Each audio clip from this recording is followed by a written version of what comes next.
Welcome to Sweeter Than Honey. Today's daily devotional is from Genesis chapter 8. In Genesis chapter 8, remember we are in the flood. Your umbrella wouldn't help you very much, but just as a reminder, we're in the flood. The rain goes 40 days and 40 nights. The flood waters are on the earth for 150 days. And then we come into chapter 8. But God remembered Noah. Now, when it says God remembered Noah, it doesn't mean that God forgot Noah and then all of a sudden, what's the guy's name? The guy I told it, Noah. It's not that God had forgotten Noah.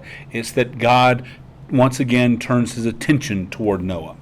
And as this chapter unfolds, it neatly unfolds into four different divisions. 1 through 5 speaks of the ending of the flood. 6 through 12 speaks of Noah's investigation, evaluation of the situation. 13 through 19, Noah and the family and all the animals leave the ark. And then 20 through 22, Noah worships God. And picking up in that first section, as you get ready to put away your umbrella and because the rain is over and now it's time to get back to the business of life, as you get ready to do those things, as you get ready to, if you're Noah, go back and rebuild civilization. Those first 5 verses, as the flood ends, it says that God made the wind blow over the earth and the water subsided, the fountains of the deep and the windows of the heavens were closed. Verse 4, and the 7th month, the 17th day of the month, the ark came to rest on the mountains of Ararat. Ararat is the name of the mountain where the ark settled and where Moses and his family would eventually exit the ark. Verse 6, at the end of 40 days, so take that to mean 40 days after the 150 days of the flooding, 40 days he's waiting for the waters to kind of just go down, and he opened the window of the ark he had made and sent forth a raven. So in order for him to investigate what's going on in the situation, Noah uses 2 different birds. To begin with, he uses a raven. He sets the raven out, he opens the window, lets the raven go, and we're told that the raven just leaves and flies around for days and days and days until he finds somewhere to go. That doesn't help Noah. He doesn't know what's going on. So he then sends out a dove. The dove, there are 3 dove episodes. The first time, the dove immediately comes back. The second time, the dove returns with an olive leaf. And the third time, the dove does not return. There are 7 days between each of those events. So the waters have abated. Once the dove goes, he had brought back the olive leaf on the second trip.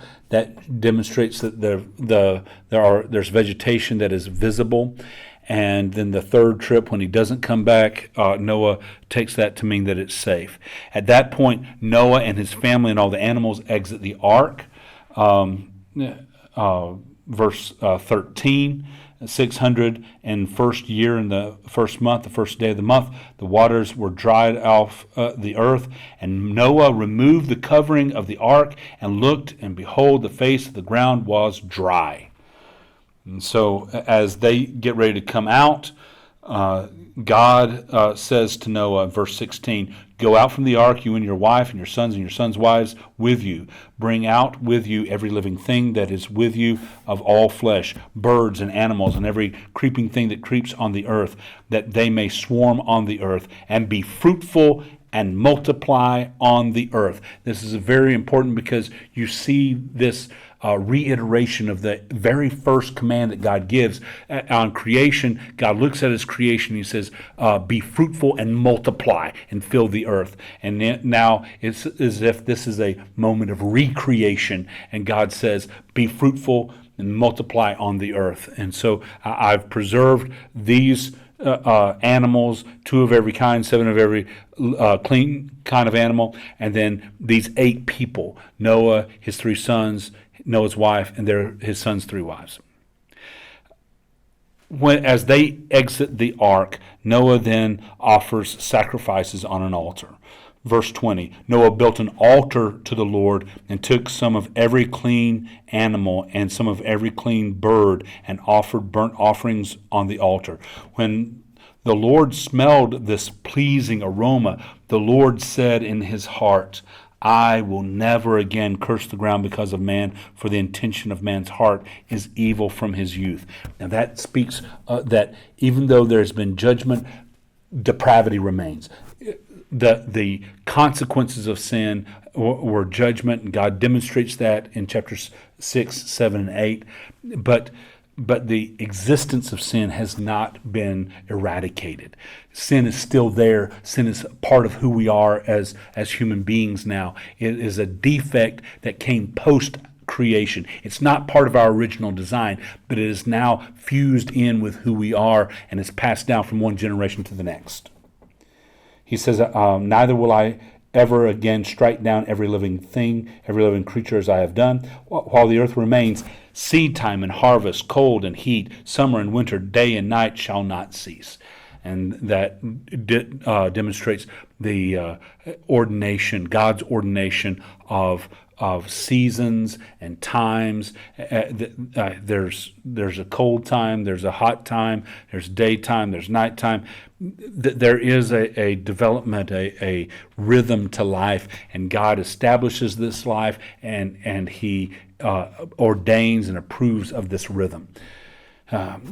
These things happen in the midst of such chaos and destruction, and yet God starts to reorder things so that people, His people, will experience blessings, and that the earth He has created for our good.